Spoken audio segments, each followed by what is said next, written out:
for their kind-hearted support for the Filipinos.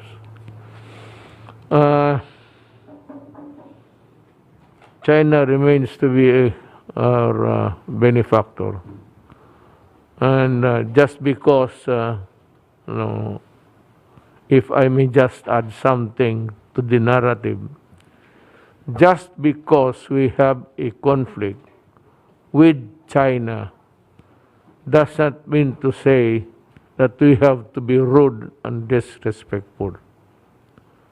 As a matter of fact, we have many things to thank for China for the help in the past and itong mga tulong nila ngayon.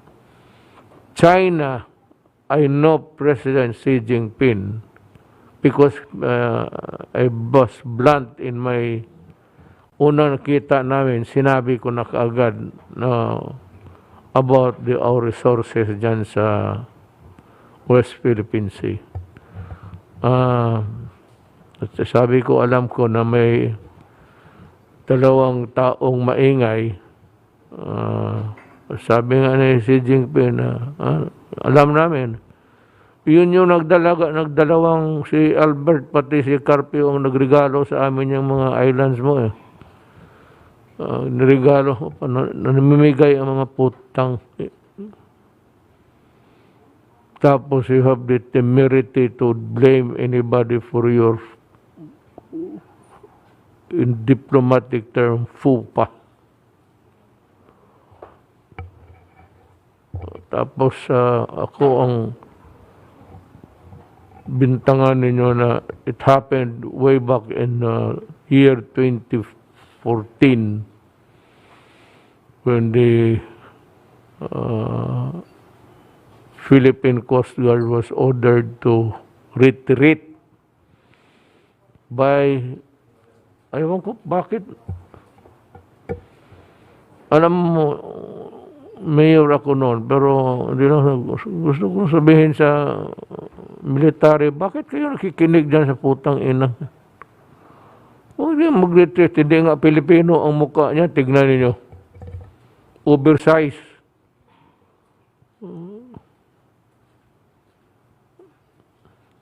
And he made the order after the suggestion of America who brokered the talks.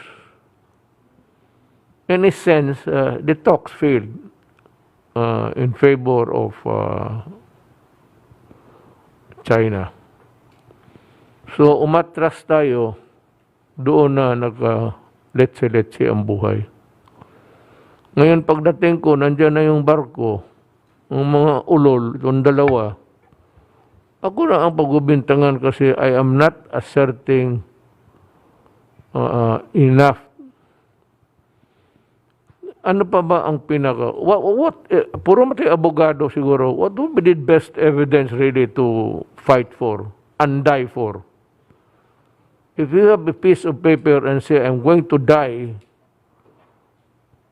I'm going to fight for my life, for my property, and for my happiness. Ipag-away ko to.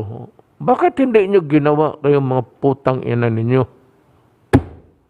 Huwag ninyo ikat yan.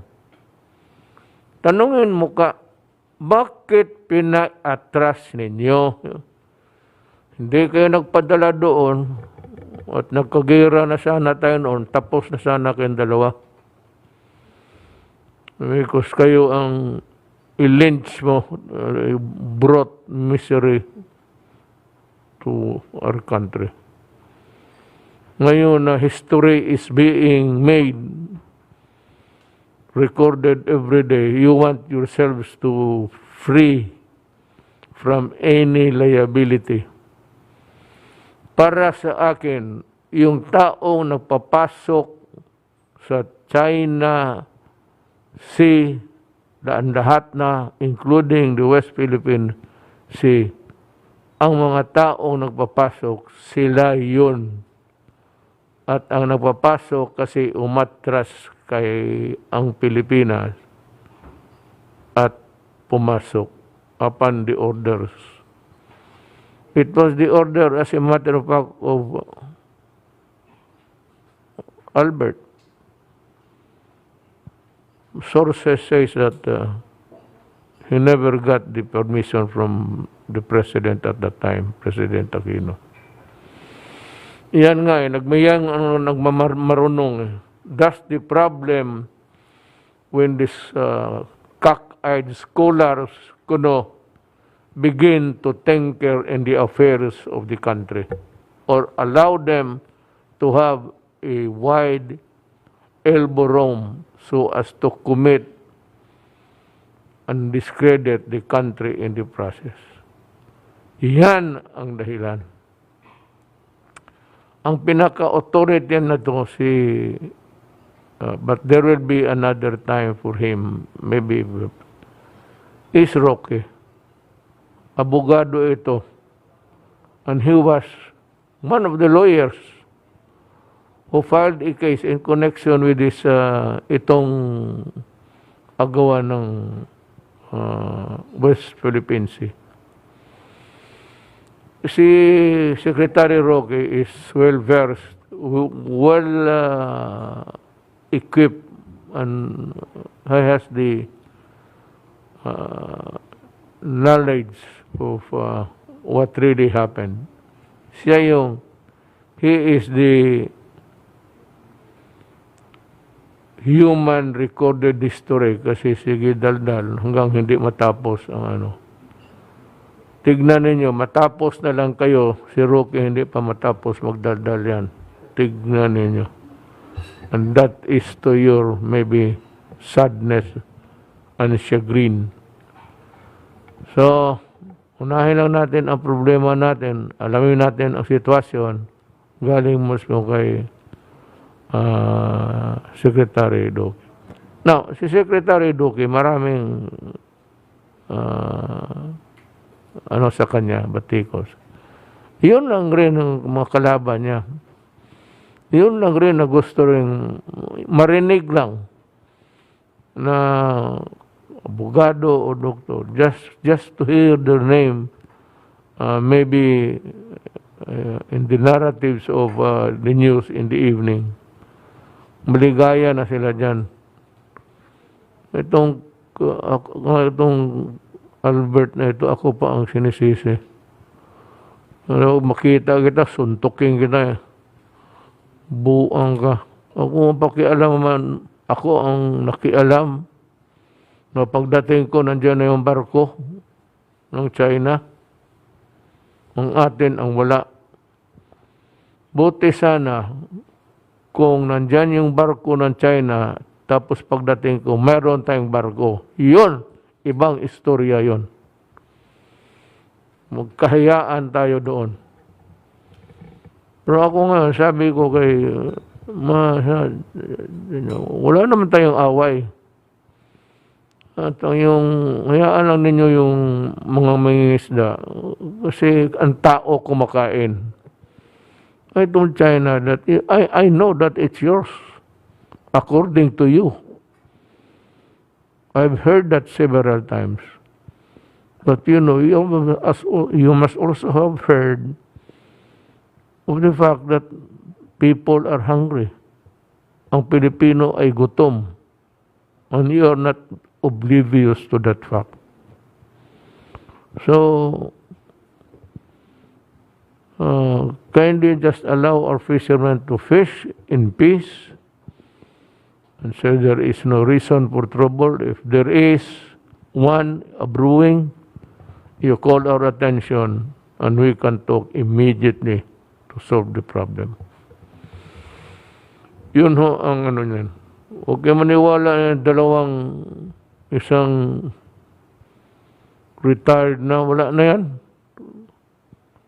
Retired, anong nagawa mo? Anong nagawa mo pagka Supreme Court mo?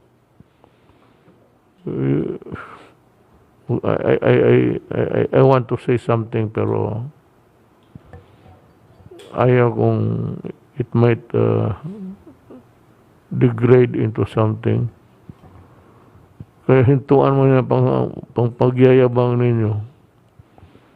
mga insultong ako, kayo yun, utang.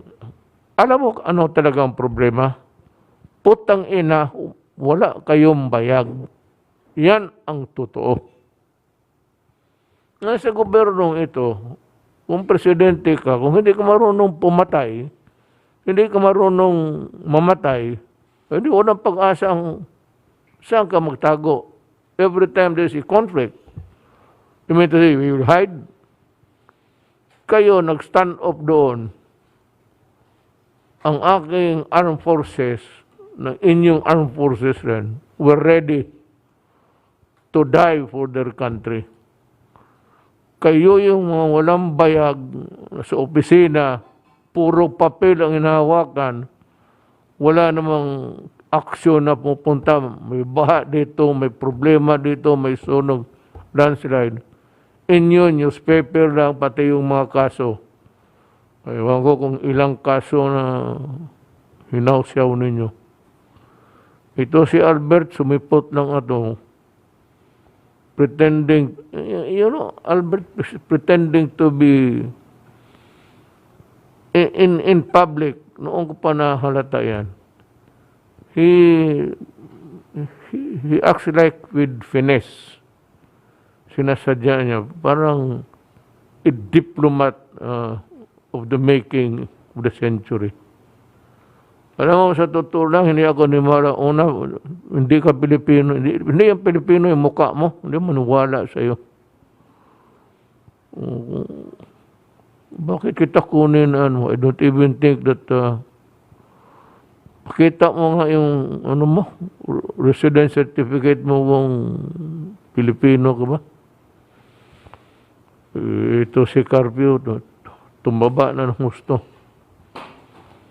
Walang ginawa kung hindi magdadaan, tumahimik ka nga ang putang ina mo. Let's check. Tapos madaldad ako, nagamura. Bakit? Ganun naman talaga ako. And there is one thing fundamental that you said, I never in my campaign as president promised the people that I would retake the West Philippine Sea. I did not promise that I would pressure China. I never mentioned about China and the Philippines in my campaign because that was a very serious matter. We need to have a diplomatic tokatis dyan. Hindi ako dyan. Nandiyan sa ating foreign affairs. Trabaho nila yan. I never, you pretended to work on it. Ako wala. Kasi wala naman akong, I never promised anything. Just because I'm president, gusto ninyo magipag-away ako. Walang question yan. Baski ngayon. Meron tayong barko dyan ngayon sa ano. Sabi ko, stay put kayo. O sige, yan na. Pagdating ng panahon, marami kayong daldal. Maghanda kayo magpagkamatay. Kaya, ROTC man siguro itong mga gagon to. Kaya unang ipadala ko doon. So much for that idiotic persons. Let's go now to the main topic of the evening. We have present ngayon Secretary Doque, Secretary Galvez, then we have Secretary Anyo, then Secretary Villar, sa panel, Secretary Carl Kendrick Chua. Natawag ko pa kasi nagmaskara. May mask na, may face mask ba. And he was seated in your seat doon sa dulo ng table. I thought that si Secretary Abalos, akala ko siya ikaw. Sabi ko, Secretary Chua, do you want to add anything to yung discussion. Sabi niya, hindi po ako si Chua. Si Abalos po ako. Napahiya ako, sabi ko, sorry. Madali man mag-sorry kung totoo nagkamali ka. Sorry rin sa iyo. I'm not making any fun. But it was really the truth. It was a bit funny and embarrassing, to say the least. Na Secretary Doke, he would like me to call you to begin your story tonight. Good evening, Mr. President, and Senator Bongo, Chair of the Senate Committee on Health and Demography, aking po mga kapwa kalihim, at sa ating po mga mahal na kababayan, sa ngalan po ng Interagency Task Force at ang Kagawaran ng Kalusugan, ako po ay magbahagi sa inyo ng ating pong usual COVID-19 situationer and biosurveillance updates. Ito po ang mga pangunahin na mensahe po natin. Can we have the next slide, please? Ang ating pong pangunahing mensahe ngayong linggo, una po, patuloy na bumababa ang mga naitatalang kaso sa buong bansa, kabilang po rito ang National Capital Region. Ikalawa, bagamat nananatiling mataas ang ICU utilization rate, nakatulong ang paglalaan ng mas maraming ICU beds. Papaliwanag ko po ito sa mga susunod na mga slide. Ikatlo pong pangunahin mensahe sa patuloy na pagkalat din naman ng ating mga variants of concern sa 12 rehiyon, kinakailangan na mas mapaigting at mahigpit na pagpapatupad po ng ating prevention, isolation, detection, isolation, treatment, and reintegration strategies. At ikaapat po, kami ay muling nananawagan para sa mas mahigpit na border control at pagsunod sa ating quarantine protocols upang mapigilan natin ang pagkalat ng variants of concern na dala ng mga international travelers, kabilang ang mga returning overseas Filipinos. Ngayon, ika-3 ng Mayo 2021, may nadagdag po tayo ng 7,255 na bagong kaso. Sa 7,255 na naidagdag, 2,402 ay mula sa NCR at 1,419 sa Region 4A, 839 sa Region 3 at 2,595 rest of the regions po. Para naman sa atin mga aktibong kaso, ang kabuuan bilang ngayon ika-3 ng Mayo ay nasa 69,466. Ang katumbas po nito ay 6.54% or 6.54 ng ating pong kabuuan kaso.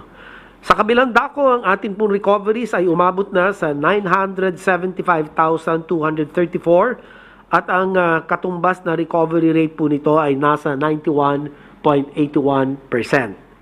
Habang ang bilang ng mga pumanaw ay nasa 17,525 at ang atin pong case fatality rate ay nananatiling nasa 1.65%. Next slide, please. Sandali. Yes, sir. Alam mo, gusto kong sabihin sa mga ating mga kababayan, when you try to figure out the actual numbers of the COVID cases, yung na-contaminate, recovering, tapos nakalabas na, kindly pag-aralan ninyo kung ilan ang nakasakit at ilan ang gumaling. Ay kagaya nito, sabi mo, it's 990 to 759 cases with the final outcome. Ang active cases is 99.466 or 6.54 yung admitted.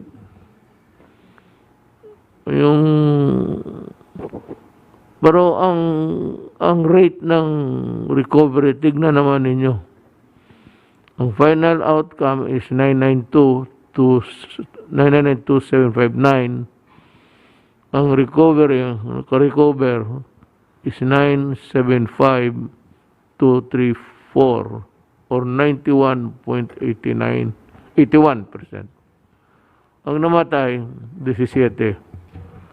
Ayaw ko nang baka magsabi, tinatakot ko kayo, but compared with other countries, which is not really the time to make comparisons.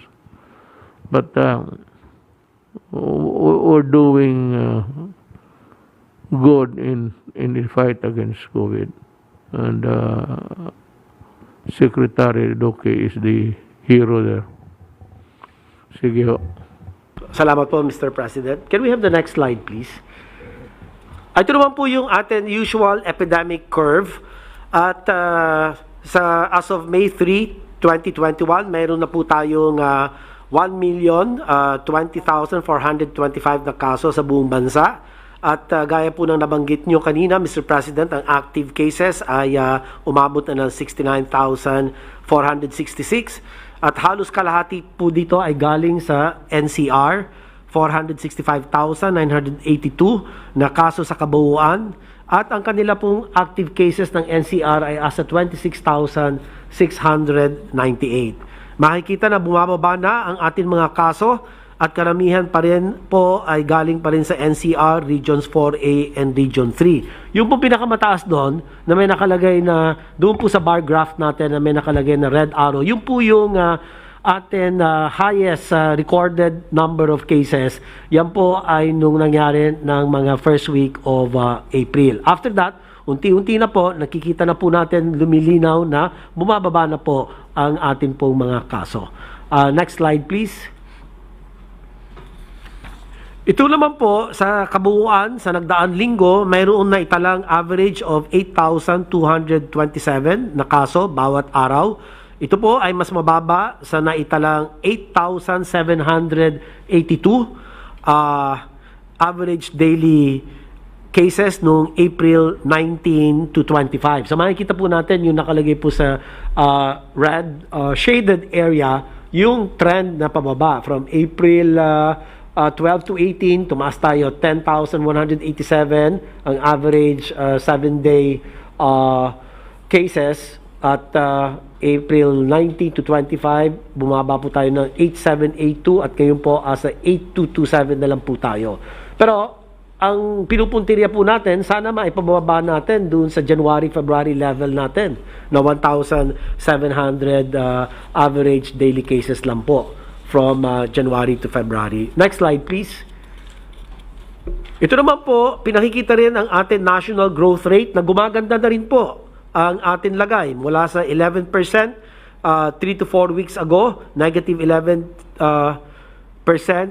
no, not negative, but 11%, 3 to 4 weeks ago, nasa negative 15% na ang ating pong 2-week growth rate. At bumaba rin ang ating average daily attack rate. Ito po yung pinakita ninyo, Ginoong Pangulo, na ADAR mula 9.21 at ito po ay bumaba sa 7 na kaso for every 100,000 na individual. 10 regions naman rin ang may negatibong TWGR kasama ang NCR and Region 11 kung saan consistent ang negative growth, habang 8 rehiyon naman ang nagpakita ng trend reversal. Sa kabilang dako, tinututukan natin ang regions 3, 9, 4B, 5, 10, and 12 na nagpapakita naman ng pagtaas. Nananatiling NCR po ang may pinakamataas na average daily attack rate na nasa 24.99 na kaso sa bawat 100,000 na individual. Ngunit kahit ganito, bumababa naman ang ADAR ng karamihan maliban po sa Region 3. Next slide. Kung ikukumpara po natin ang lagay ng average daily attack rate ng NCR noong nagkaroon po tayo ng pinakamataas na bilang, makikita na malaki na ang atin in-improve. Mula sa 34 per 100,000 population ay bumaba po ito sa 25 cases per 100,000 population. Ito po ay nabawasan ng halos 27% ang ADAR ng nasabing rehiyon. Ngunit malayo pa po tayo sa dati natin lagay noong unang linggo ng Pebrero, kung saan nakapagtala lamang tayo ng 3 kaso sa bawat 100,000 na individual.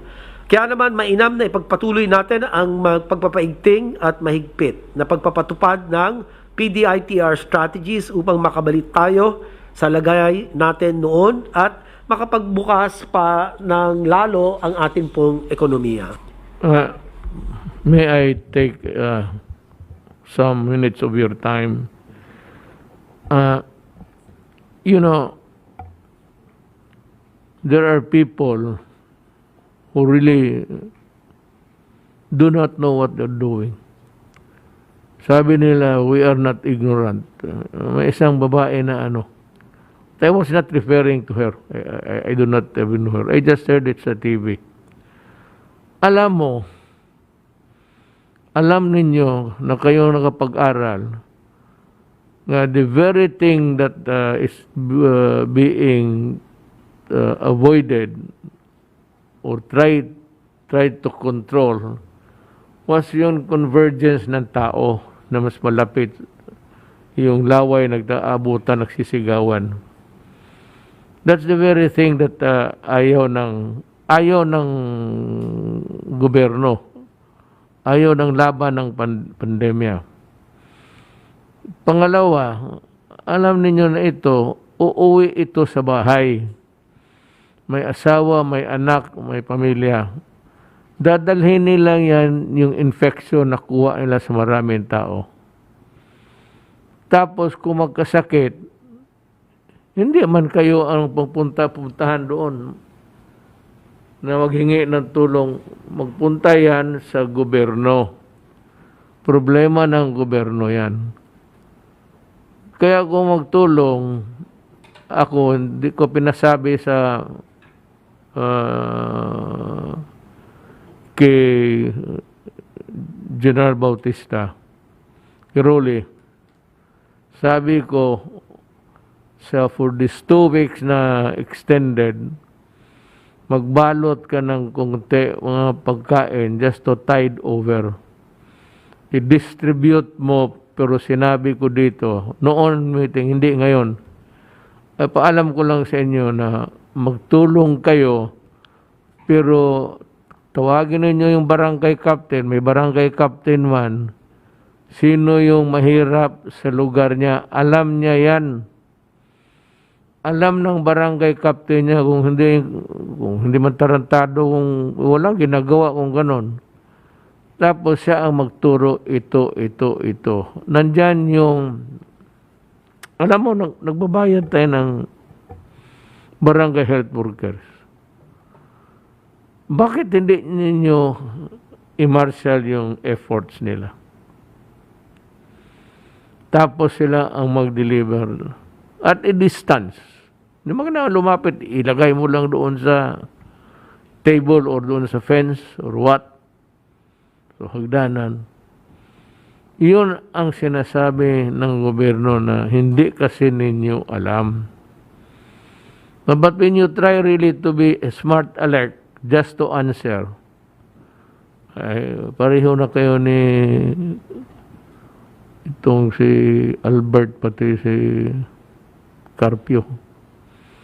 Yung try to wriggle out a good reason to people were swarming. It might not be the first thing that you did with your idea, but from there it generated itong mga ganito. So nagkalapit-tapit hanggang magtaas na naman.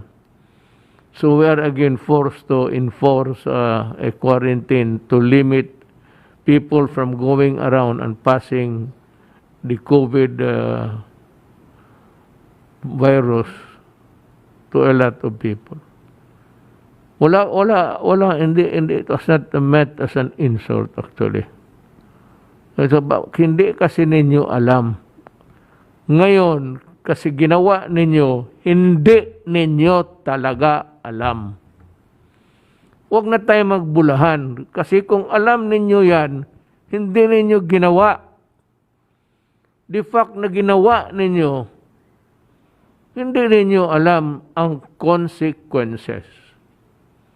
It's just a matter of being who's eligible, who can talk better.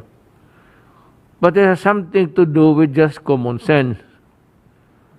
Hindi ninyo alam yan na nagdudumugan yung tao. Yan ang mahirap, tapos ang gobyerno ang masama. Kayong mga Pilipino, makinig kayo. Maraming babatikos, pati kayo siguro, itong gobyerno ng ganito ng gobyerno.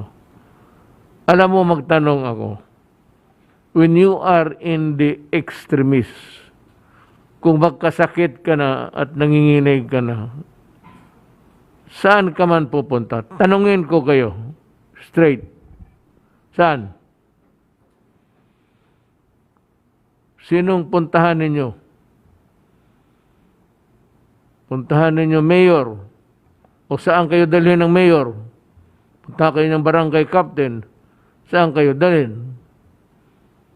Gobyerno pa rin. Pero ang gobyerno tahimik. Na ngayon may binibigay ako sa poorest of the poor. Sabi ko, yung walang trabaho, walang makain. Nagdi-distribute kami. It's going on since, I don't know, maybe during the last, from the last, natin dito, program. Wala yan, silent. Sabi ko, no publicity. Pero napipilitan akong i-publicize yan dahil I want to stress the point that there could have been a better way of doing things.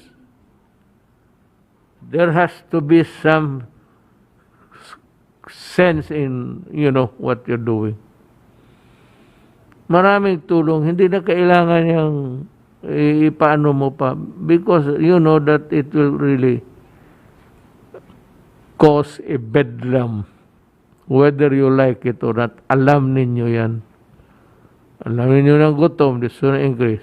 Ngayon, kayong mga walang talagang makain o lang maghintay lang kayo or try to communicate with your barangay captain. Ako, nagsabi ko magbalot kayo ng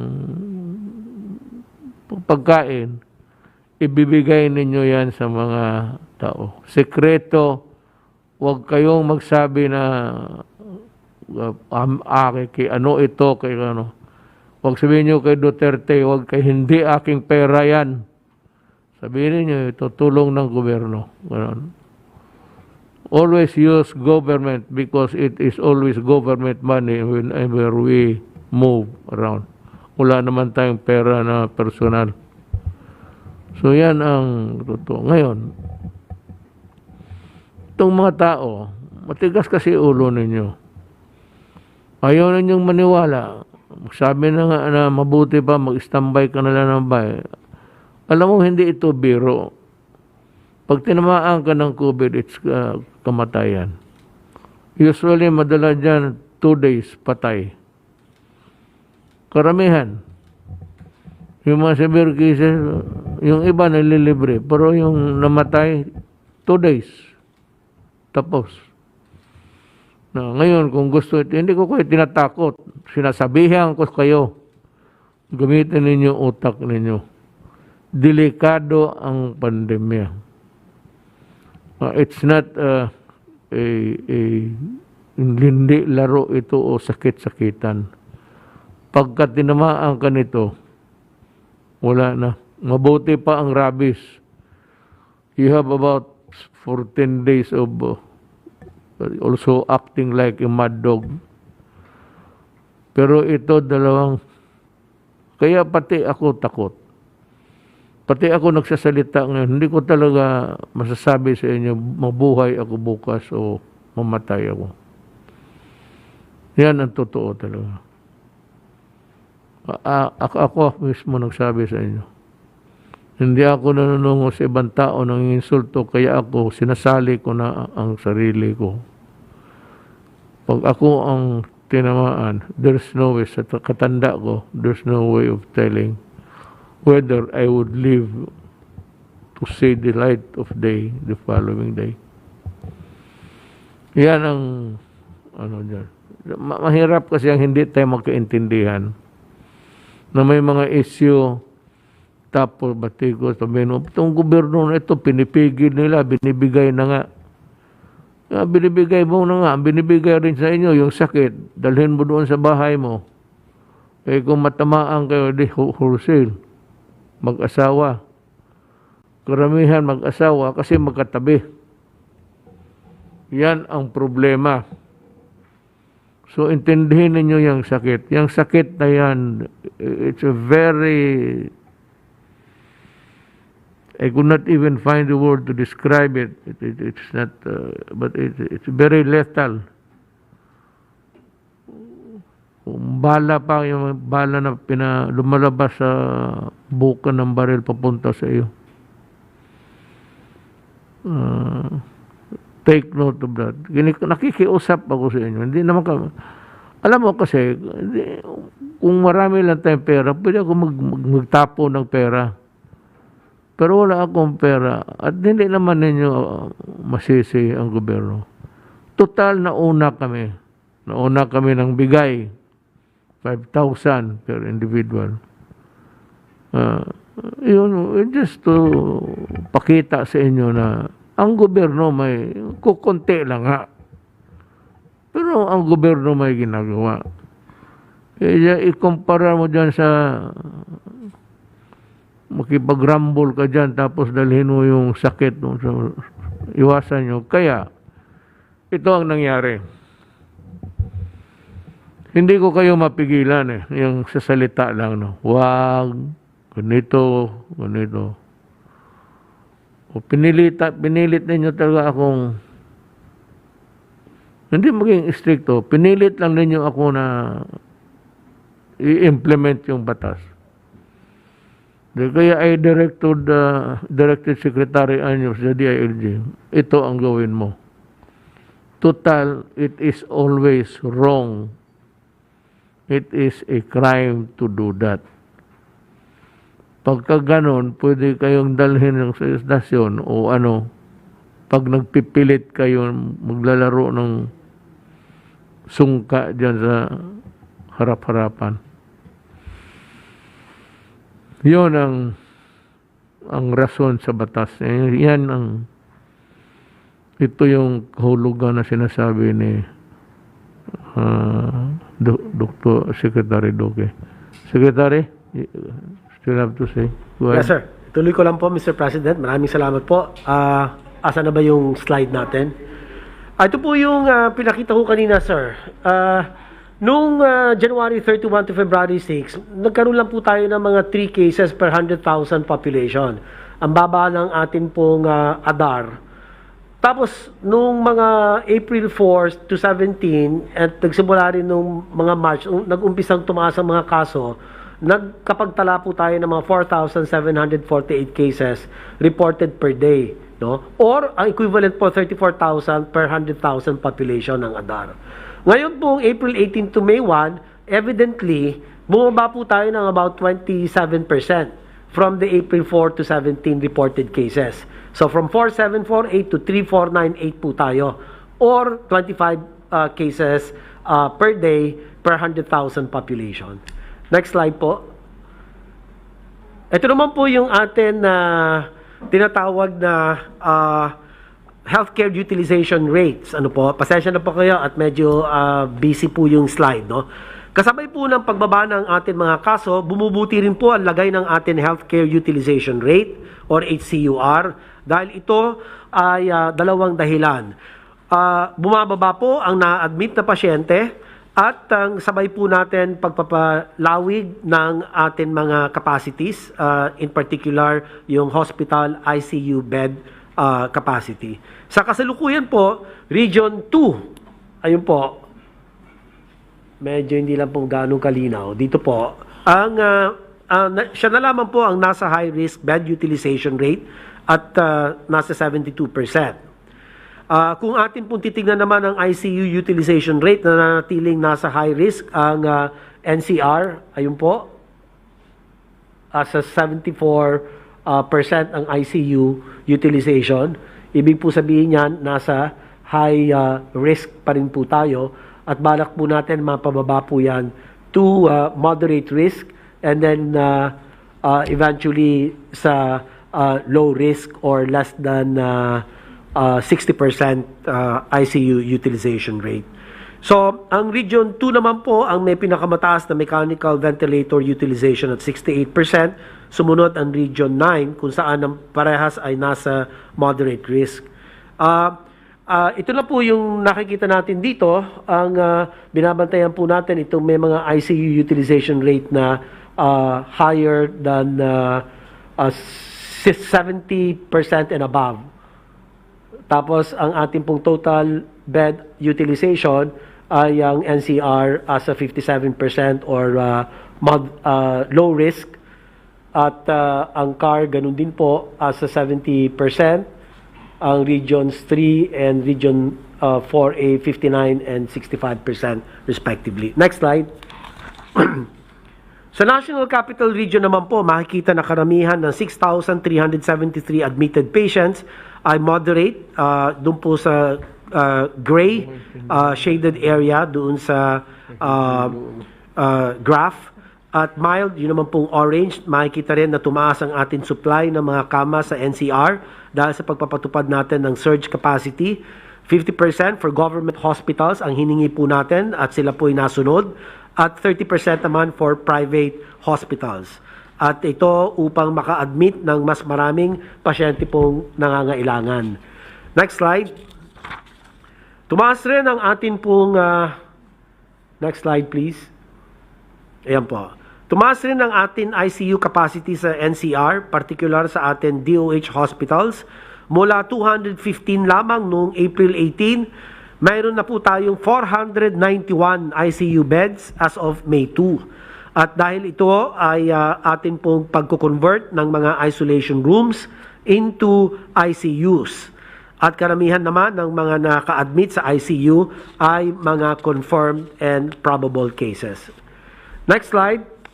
Bumaba rin po ng 21% ang mga pending admissions sa mga emergency room ng ating DOH hospitals mula April 18 hanggang Mayo 2. Nakita rin namin na bumaba ang bilang ng mga emergency patients na nare-refer na po sa step-down facilities at bahagya mula April 26, ngunit nakikitaan muli ng unti-unting pagtaas.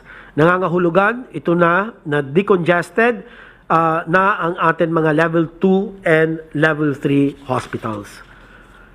Sunod na slide po, nananatili naman bumababa at nasa low risk ang ating TTMF utilization rate. Yung pong next slide please. Ito po makikita natin ang national TTMF utilization natin ay nasa 21% lamang po.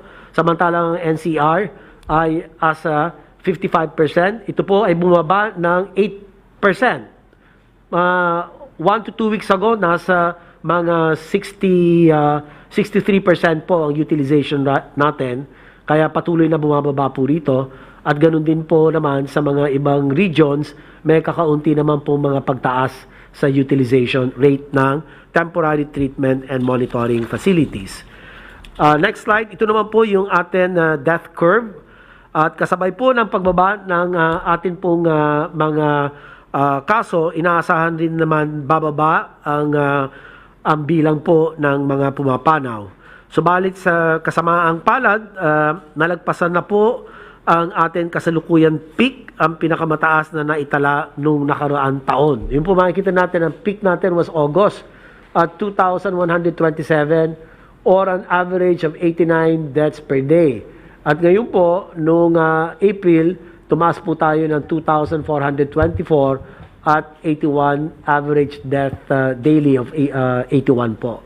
So hopefully, ito po, sabay nung pagtaas ng mga kaso natin, ay unti-unti na rin po bumababa. So, next slide. Para naman po sa atin biosurveillance updates, patuloy na dumadami ang nagpapositibo sa B1.351. Ito po yung South African variant.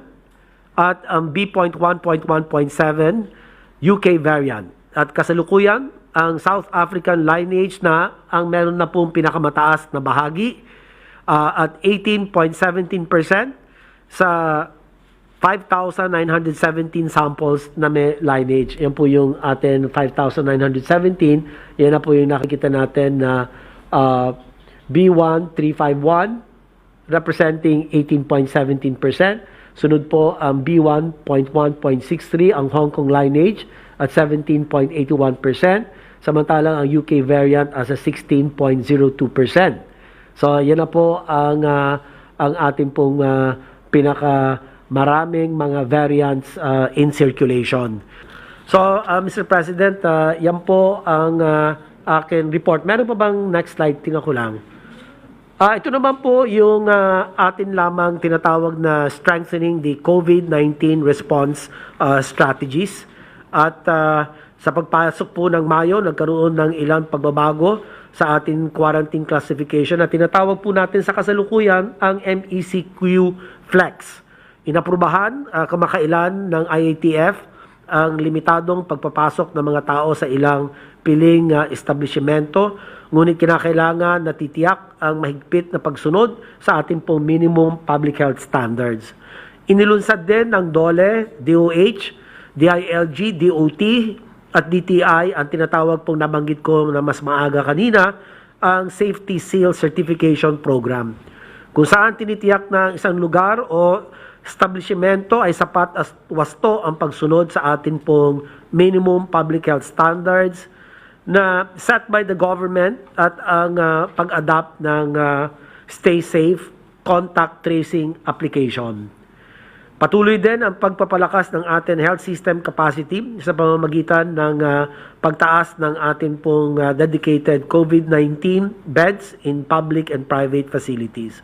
Sa kasalukuyan, meron na tayong 33,628 total dedicated public and private beds for COVID-19 at may karagdagan 521 ICU beds from March 28. Bringing the total number of beds to 2,849. Kabilang na rin po rito ang patuloy na pag-augment ng mga kinakailangan healthcare workers sa ating pong mga pasilidad. So yan lang po, Ginoong Pangulo, maraming salamat po sa pagkakataon at handa na po akong sumagot sa inyo pong katanungan. We resume, ladies and gentlemen, and I call on Secretary Galvez to make his report. Sir, Mr. President, Senator Bongo, my fellow cabinet members, good evening po. Ngayon pong gabi, we will have a presentation on the update on the deliveries and also our rollout on our national vaccination program. Sir, dito ngayon pong nung last April, ang dumating po na vaccine lang po ay yung Sinovac na 1.5 million. So total na po ng lahat na dumating po sa atin po is 4,040,600. So sa Sinovac po, meron po tayong 3.5 million. Sa Seneca, 525,600. At dumating po ng May 1 ang Gamaleya Sputnik. Sir, nagpapasalamat po tayo sa ating ambassador. He is very emotional, sir, na naluluha siya, sir. Kasi at least medyo sabi niya, nakatulong kami sa Pilipinas na mapaabot ang kanilang vaccine. Opo. Opo. Si Ambassador Marat Pablo po, sir, talagang halos lumuluha siya nung makita niya yung mismong Sputnik vaccine na dumating po sa atin. And then, ang magandang balita pa rin po, mahal na Presidente, is sa May 7, mag-scale up na po ang Sinovac. Noong dati, tigwa 500 lang po ang kanyang dating. Ngayon, one tranche po, 1.5 million sa May 7. So maganda po ito, makikita natin na ito, tataas po yung ating tinatawag na rollout. Ang ating average siguro sa everyday, baka tumaas po ng 70 to 90. So all in all po sa May, magkakaroon po tayo ng 4 million. At ngayon po, we are negotiating with the USEC, Robert Borge, na magkaroon po ng steady supply ang Gamaleya. Kasi ang strategy po natin, at least yung yung Sinovac, nagpapasalamat po tayo sa China, na they committed really na yung kanilang mga supply talagang safe and secured and steady. steady po tayo. Naaangat din po yung kanilang, ang kanilang delivery from 2 million sa May, aangat po na 4.5 million sa June. And then, ganun po rin po ang strategy natin na sana yung Gamaleya, we are negotiating na maging 2 million siya in every month. Kasama na po ang May at saka po yung June. And then also, we are also negotiating with COVAX and WHO na inaasahan din po natin na mag-deliver po sila ng AstraZeneca at saka po yung Pfizer na pinangako po nila na 2.3 million. Next slide, please.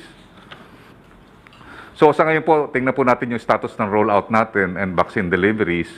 So sa ngayon po, meron na po tayong natanggap na 4 million and then na-deploy na po natin yung 3.7 million, meaning nandun na po yun sa mga administration area.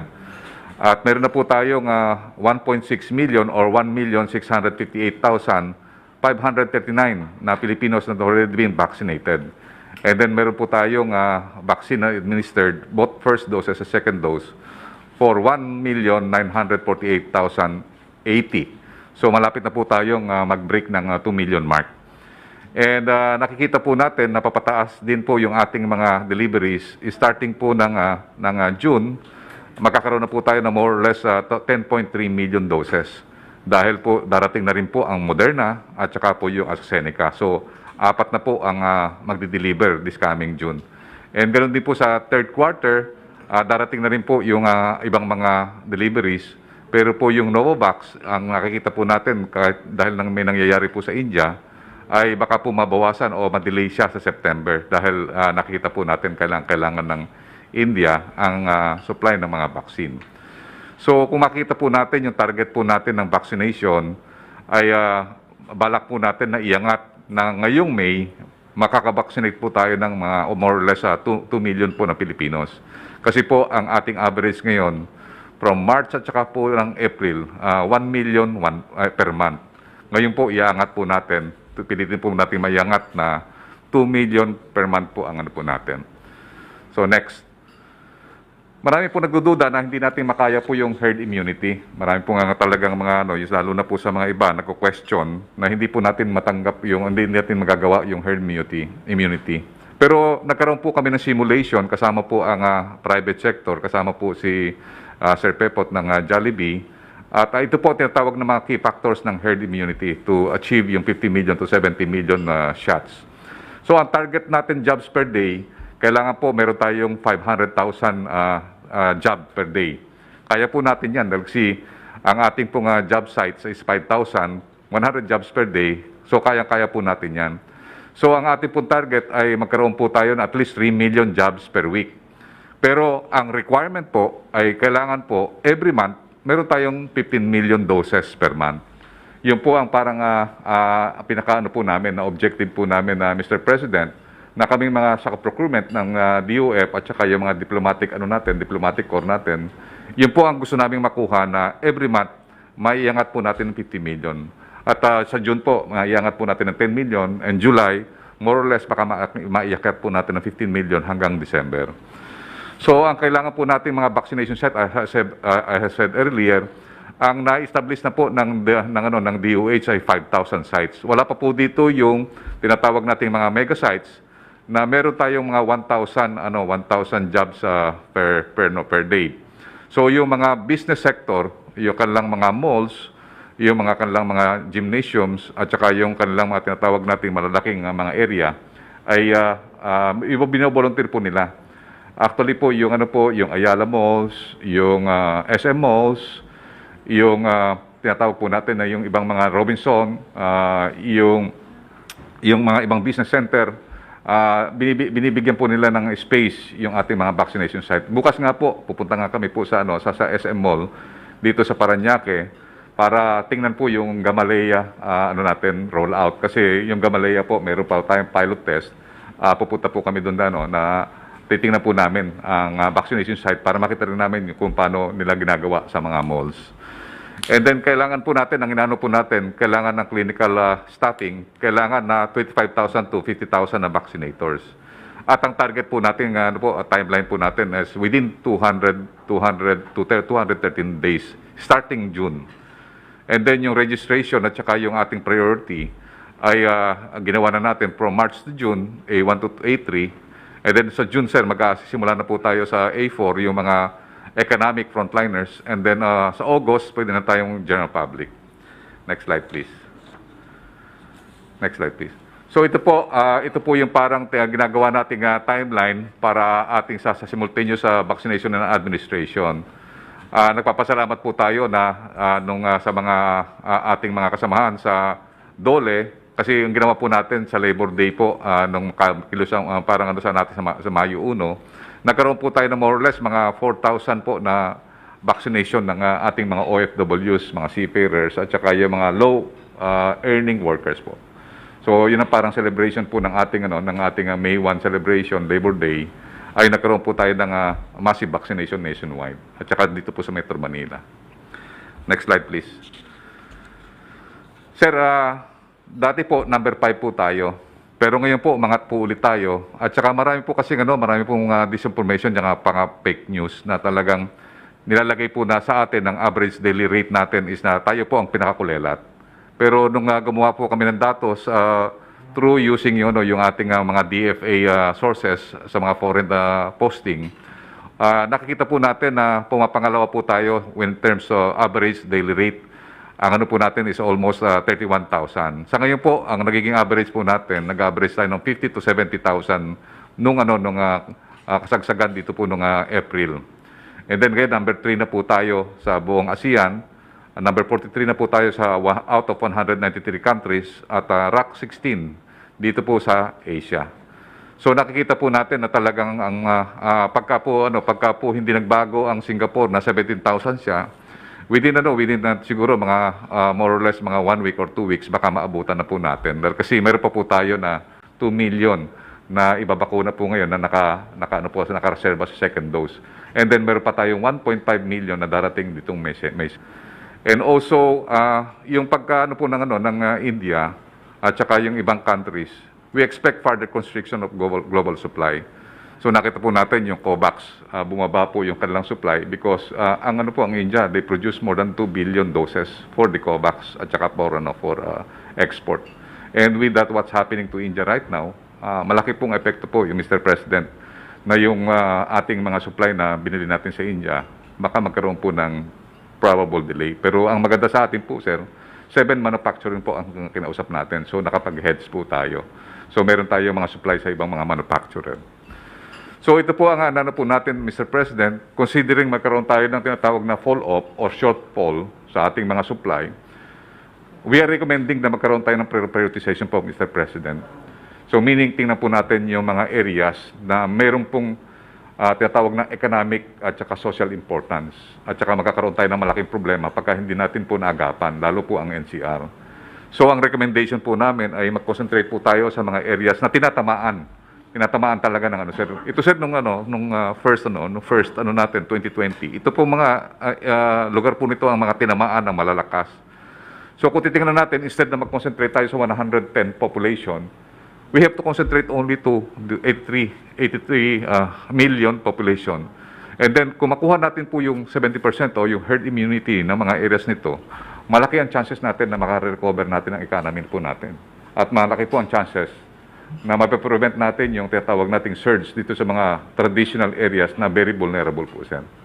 So ganun po ang gagawin po nating strategy kasi kung magkakaroon tayo ng shortfall doon po sa constriction ng global supply, we will target more or less mga 50 to 60 population instead of 70 to 80 to 90 para ang po natin targeted po ang po natin. So yun lang po, mahal na Presidente, at maraming po salamat. Thank you, Secretary Galvez.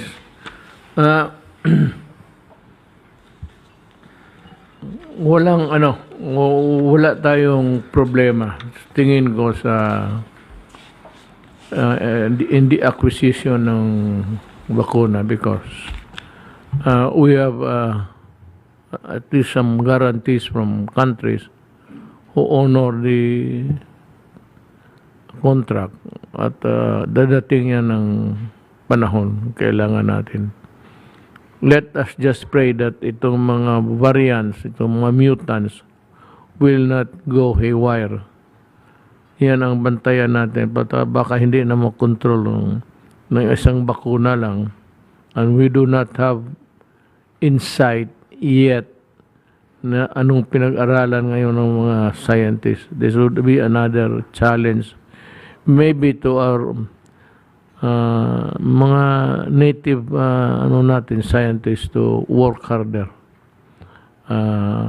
Tsaka kaya man nila ito kung talagang trabahuin nila.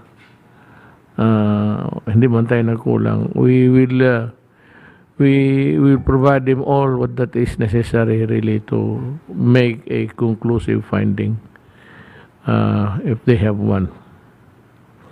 So, ang sunod natin ito si Mark because of the construction. So ito po yung update ko po sa ating mga quarantine facilities at modular hospitals. Sa ngayon po, ang naka-pipeline sa atin ay 816 facilities for 27,280 beds at ang operation na po ay 662 facilities with 24,513 beds nationwide. Next slide please. Ito po yung breakdown ng ating mga modular units. Karamihan po ay quarantine isolation facilities, 603 with 23,046. Meron din po tayong mga offsite dormitories. Ito po yung nasa tabi ng ating mga modular hospitals para sa ating mga frontliners. 49 units with 1,228 capacity. Siyempre po, ang ating mga modular hospitals, ang operational na po ay 10 with 239 bed capacity. Next slide please. So ito po yung breakdown nationwide ng 24,513. Makikita nyo po na medyo malaki sa NCR. Ito po ay dahil dito po yung karamihan po ng ating mga cases. So depende po sa number of cases, doon kami nagfo-focus sa pagtatayo ng mga modular facilities. Next slide please. Ito po yung mga pictures ng ating mga isolation. Actually, pinakita ko po ito last week. So, meron mga mega quarantine at meron din po tayong mga standalone facilities. Next slide. Ito po yung mga pictures ng ating mga modular facilities. So, fully equipped para sa ating mga frontliners. Meron pong lounge area na may TV, may Wi-Fi, may computer. Meron din pong kitchen at meron din pong laundry facilities. Lalo na po ngayon at marami po tayong mga doktor na galing sa probinsya, pwede na sila magstay dito. At syempre, yung ibang doktor na kailangan mag-overtime or nurses, dito sila mag-i-stay.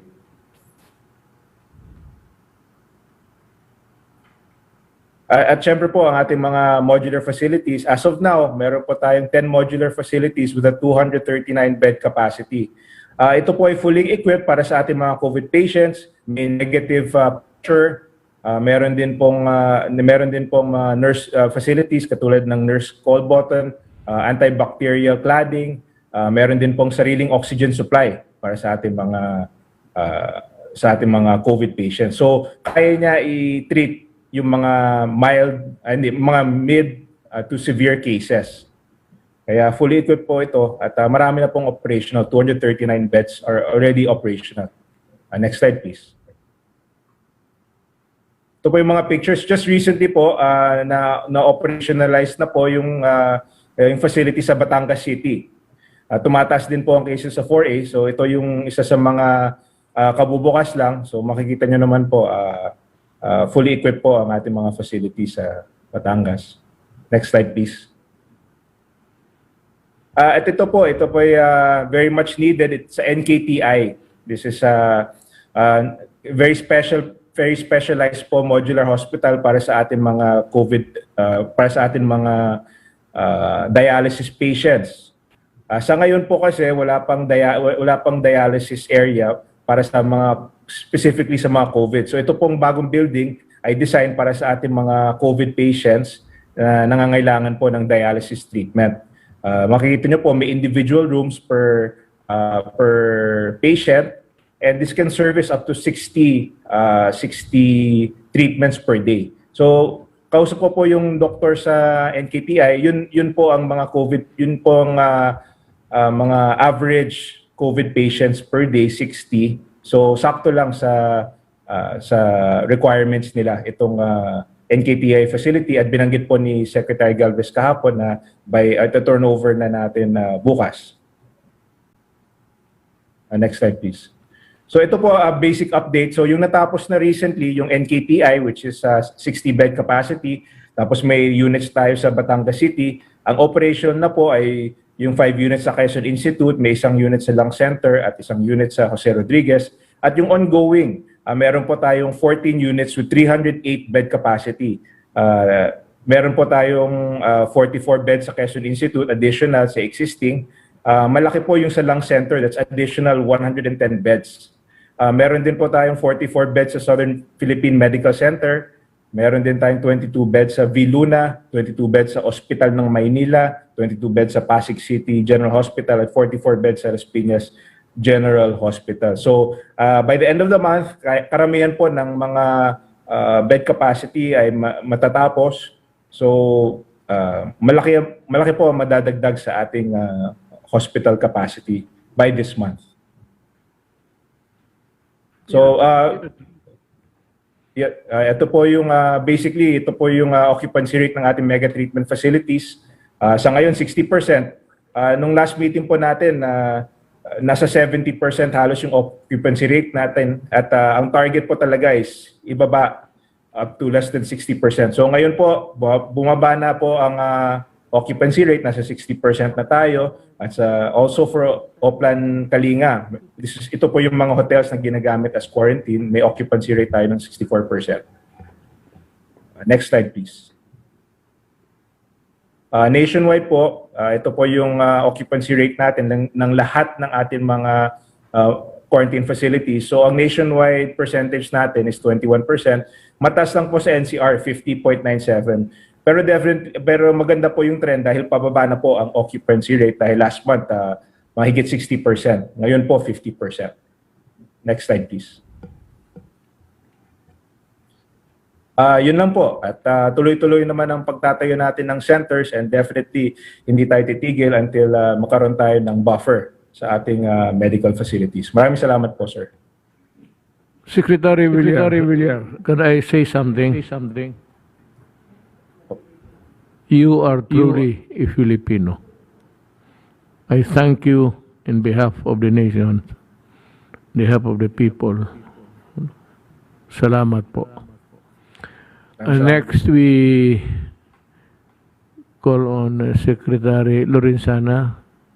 Sir, mayroon kang... Mr. President, wala po akong i-report ngayon. Secretary Anyo. Magandang gabi po, Mr. President and fellow public servants. Please put on my slide. Magbibigay lang po ako ng update dito po sa ayuda na inyong pong inutos na kailangan ipamigay sa mga low-income families at mga indigent families at individuals. Out of the 22.9 billion na inyong pong inutos na ipamahagi, ay nakapag-disperse na po tayo ng 17 billion or equivalent po ito sa 17,037,122 beneficiaries out of the total of 22,915,422 beneficiaries, or a total of 74.35%. Yan na po yung napamahagi natin. Ang breakdown po, next slide. Sa Metro Manila po ay kabuang 8,632,336 beneficiaries out of the 11,172,988. Or ibig sabihin po ay 8.6 billion ang ating na-disperse o na-pamahagi, 77.26%. Dito naman po sa Bulacan, ang nakatanggap na po ay 2,168,243 beneficiaries, or total of 2.1 billion na po ang na-disbursed, 73.08%. Sa probinsya naman ng Cavite, ang nakatanggap na ay ang kabuuan ay 2,188,380 out of the total of 3,444,488 beneficiaries sa kabuuang 2.1 billion. So 63.53% po ang ating accomplishment. Sa probinsya ng Laguna ay 2,307,825 ang nakatanggap ng ayuda, 84.91% accomplishment. At dito naman po sa probinsya ng Rizal, out of the total beneficiaries of 2,612,824, ang nakatanggap ay 1,740,338 beneficiaries, 66.61%. So patuloy po ang pagdidistribute ng ating mga ayuda at sa ngayon po ay meron tayong natanggap na 59,669 complaints. Na-resolve na po ang 24,421. Under deliberation ay 39,781. At ang iba naman ay in-endorse po natin sa ibang ahensya. Ang target po natin ay lahat ng complaint na ito ay maresolba at masagot ng ating mga LGUs bago dumating ang May 15. At totally 100% po maipamahagi ang lahat ng ayuda. Dito naman po sa ating PNP campaign against illegal drugs for the period of April 27 up to April 30. 4 na araw po ito. Nagkaroon tayo ng operation, total of 1,040. Ang number of persons arrested, 1,378. Siyam ang nag-surrender at 12 po ang namatay sa operation. Totally nakapag-kumpiska tayo ng 35.3 kilos of shabu, 103.17 kilos of marijuana for a total worth of 252,909,235 pesos and 20 centavos sa 4 na araw na operation. Sa inyo pong pag-uutos last week na i-direct ang ating mga local chief executives, ang governors, mayors at barangay captains na siyang manguna sa pag-implementa ng IATF guidelines on the prohibition against mass gathering, katulad po ng mga party, piyesta, tupada, at iba-iba pang mga gatherings. Nagpalabas po ng memo circular ang DILG. Ito ay naka-address sa ating mga local chief executives, sa bar minister ng local government, sa ating mga regional directors ng DILG, sa Chief PNP, upang i-define po ano ang mga roles ng ating local chief executives sa pagpapatupad ng minimum public health standard, lalo na po sa prohibition against public or mass gathering. Ang PNP po ay tutulong sa ating mga local chief executives sa pagpapatupad nito. Pero ang PNP po ay they will go after the violators and even against local chief executives na hindi magpapatupad ng mga batas.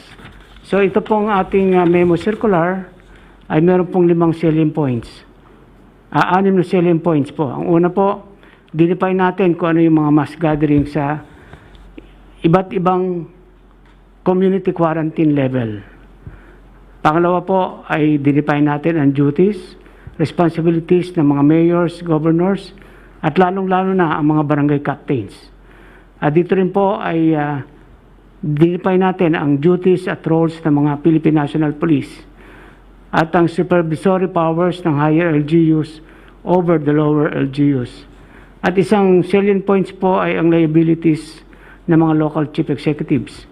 Dito dapat ipatupad ang ITF guidelines at ang RA 11332, especially Section 9, Paragraph D and Paragraph E, mandatory reporting of notifiable disease and health events of Public Health Concern Act. Kailangan ipatuwad po rito ang mahigpit na pagbabawal sa mass gathering at ang paggamit po ng revised penal code. Kung ang ating mga local chief executives ay nagka-failure sa pagpo-prosecute ng mga violators, mayroon din po tayong batas na magagamit para mag-file ng administrative at criminal cases sa ating mga local chief executives. At kung kinakailangan pong magkaroon ng pagka-aresto, ang ating Philippine National Police po ay nakahanda. At ang pinakahuli pong salient points, yung citizens feedback mechanism. So kailangan po mayroong mga complaint centers at hotline numbers kung saan mag-uulat ang ating mga mamamayan. So ipatutupad po namin ito at mahigpit po nating sisiguruhin na walang magaganap ng mga mass gathering habang tayo po ay nasilalim ng mga community quarantine, lalo na sa MECQ. Yun lang po. Maraming salamat po. Thank you, Secretary Anyo. Nakita ninyo yung distribution ng ayuda ngayon. Now you see the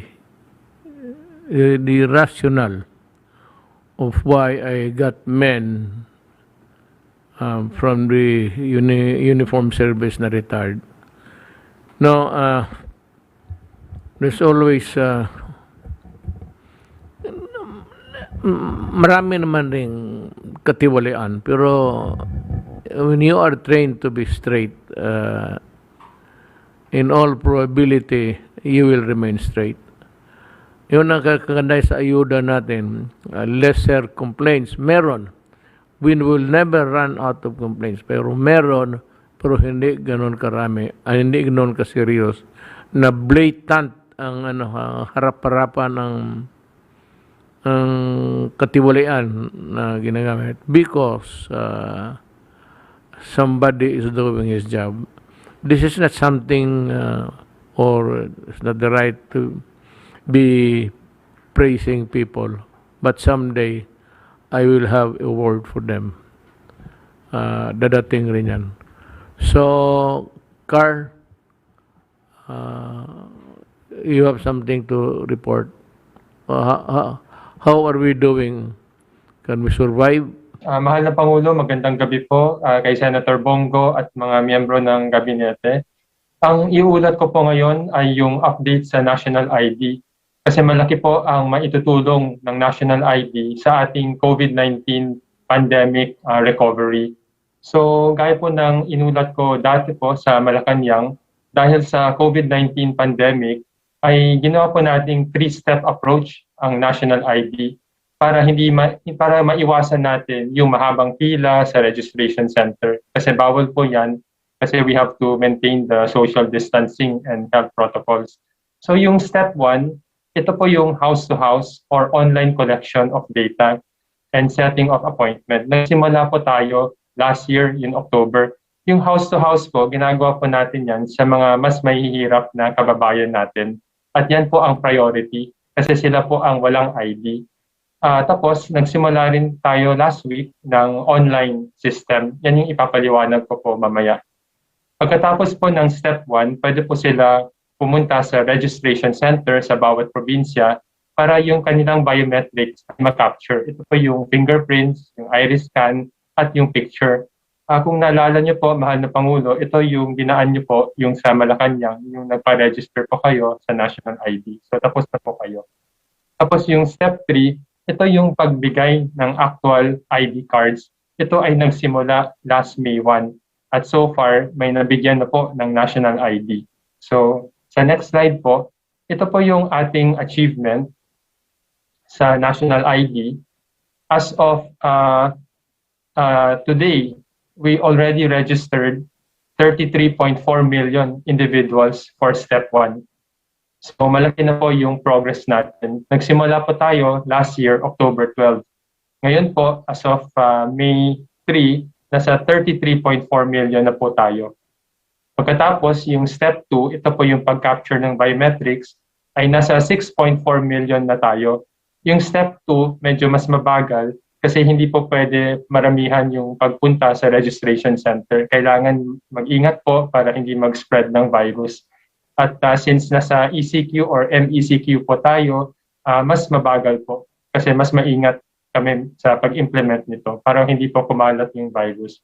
Tapos, yung maganda rin po dito, of the 6.4 million individuals na nagpa-register sa Step 2, 2.2 million individuals opened a bank account. Kasi every time po na pagtapos na ng Step 2, yung Land Bank of the Philippines, meron silang kiosk sa tabi ng registration center. Para lahat po na wala pang bank account, ay pwede po magbukas ng bank account on the spot. At gusto po natin sana, lahat ng pamilya ay may isang bank account bago magtapos yung ating taon na to. And yan po yung sinasabi natin, 100% financial inclusion by family. Next slide. Ito pong data na to ay nagpapakita kung ano po yung progress natin. So, pakiclick lang po. Yung unang papakita ko po sa inyo ay yung progress as of April 30. 113% po ang accomplishment natin. So, pakiclick ulit one more time. That is equivalent to 33.4 million yung ating nabigyan ng Step 1 na registration. Pakiclick po ulit. 77 out of 86 provinces po ay mayroon ongoing na Step 1 registration. So, ito pong nakikita niyong mapa, yung malalim po or very dark green, ito po yung mas maraming progress. Pero naghahabol din po kami sa ibang probinsya para ma-achieve na natin yung ating target na 50 to 70 million by the end of the year. Next slide po. Ito po naman yung Step 2, pakiclick po ulit. We are 59.9% of our June 2021 target. So lampas kalahati na po. At mabilis actually ang ating delivery. Next click. Ito po yung sinasabi ko po na 6.378 million ang nagpa-register na sa Step 2 and that is equivalent to 106% of our target. Next click. At 19 out of 37 provinces po ay on track sa implementation ng Step 2 ng National ID. So, mahal na Pangulo, hindi po lahat ng probinsya ay available kasi slowly po natin nira-ramp up. Pero in the middle of the year ay masaserve na natin ang lahat ng probinsya. Next click. At gaya po ng sinabi ko po, yung nagbukas ng bank account ay 806,000. Pero, next click, yung mga onboarded for bank account opening ay yan yung 2.2 million. Kasi yung iba po, nagbigay lang ng documents, hindi pa po nabuksan, pero babubuksan na rin po yan ng Land Bank anytime. Next slide. Ito po yung tatlong priority use cases or objective ng ating national ID. Yung una po, financial inclusion. So gaya po ng sinabi ko po, Land Bank is co-locating in all the PhilSys registration sites with the goal of opening a bank account for all low-income Filipinos by the end of 2021. Yung pangalawa po, yung pagtulong po natin sa COVID-19 vaccination. Pag simula na po ng category or priority C, ito po yung general population na siguro magsisimula by the end of the year, ay pwede pong tulungan ng ating national ID yung pag-queue and pag-register ng general population. At yung pangatlo po, yung pagbigay ng ayuda or social protection. Dahil meron na po bank account ang bawat mahihirap na pamilya, sila ay pwedeng bigyan na diretso ng ayuda or social amelioration. Hindi na pa yung pipila po sila sa distribution center. So malaking tulong po ito for the future. Next slide.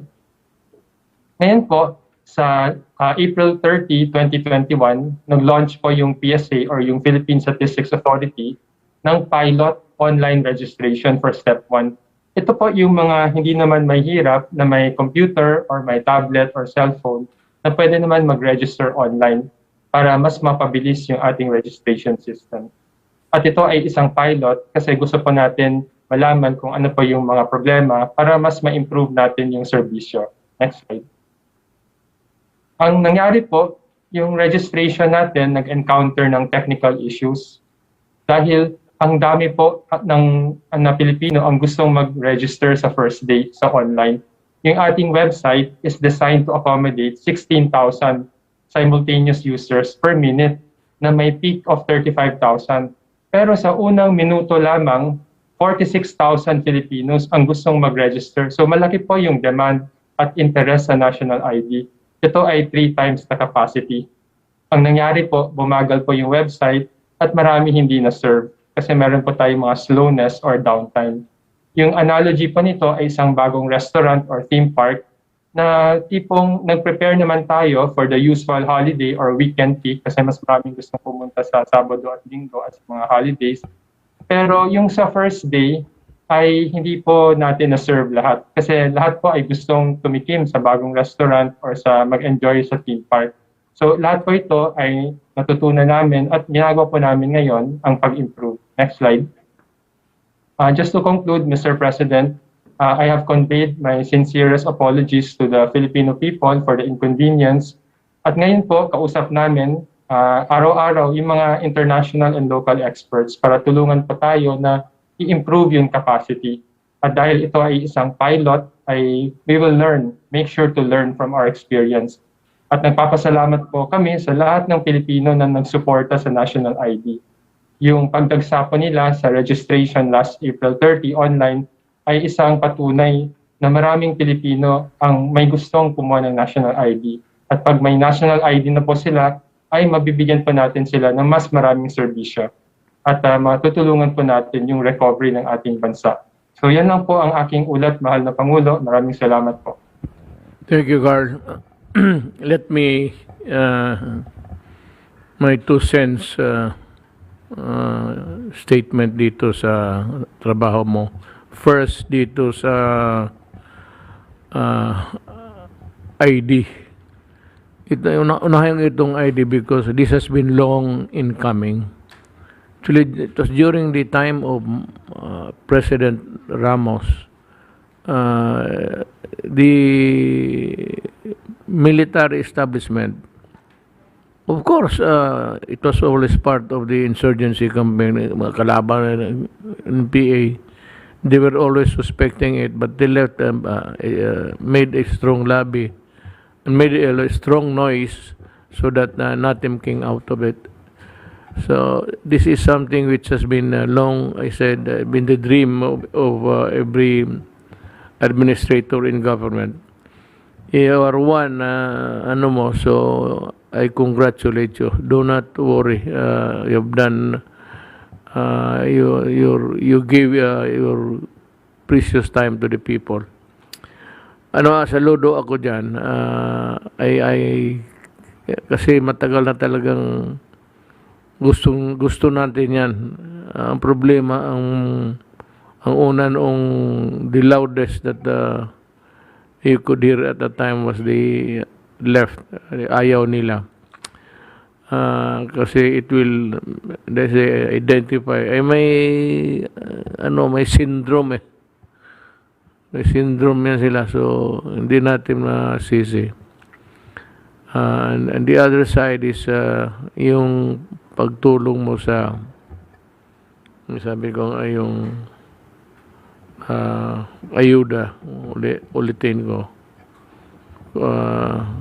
It was done with implemented by DILG and you provided the logistics and support to the policy. So let me thank you again in behalf of the people. We are indeed grateful to you. So if there's nobody would want to talk any further, we are ready to listen. Pag wala na, then it's time to say to the people for tonight, goodbye. See you next talk, and we will expound more of the troubles of the Filipino. Pag-usapan natin yung sa ano ang nasa loob ng Pilipino. One is the hunger. We are trying to do everything we can within the limited resources of government. And of course, yung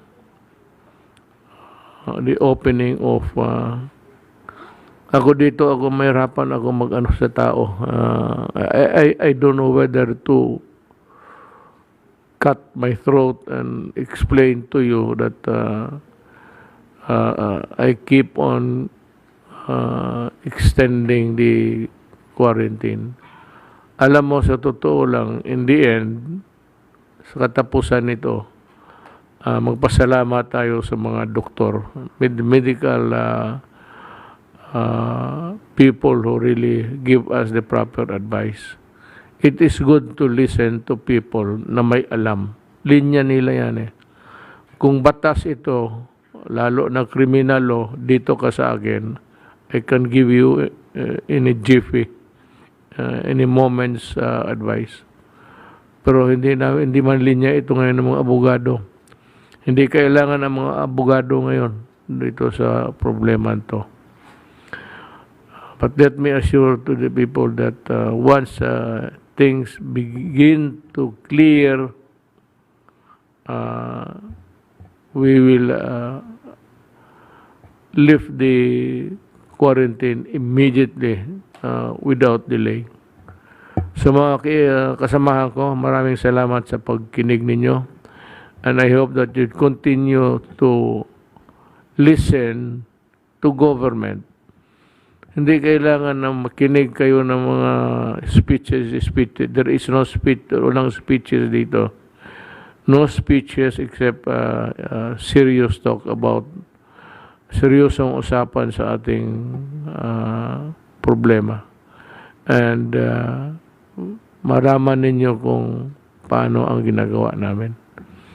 Salamat po. Magandang gabi sa inyo lahat. Para ihayag ang pinakahuling kalagayan ng COVID-19 crisis sa bansa at ang mga hakbang na ginagawa ng pamahalaan laban sa pandemya, mula sa Pangulo ng Republika ng Pilipinas, Mayor Rodrigo Roa Duterte. Ito ang Talk to the People on COVID-19. Ang Talk to the People on COVID-19. Ang Talk to the People on COVID-19. Ang Talk to the People on COVID-19. Ang Talk to the People on COVID-19. Ang Talk to the People on COVID-19.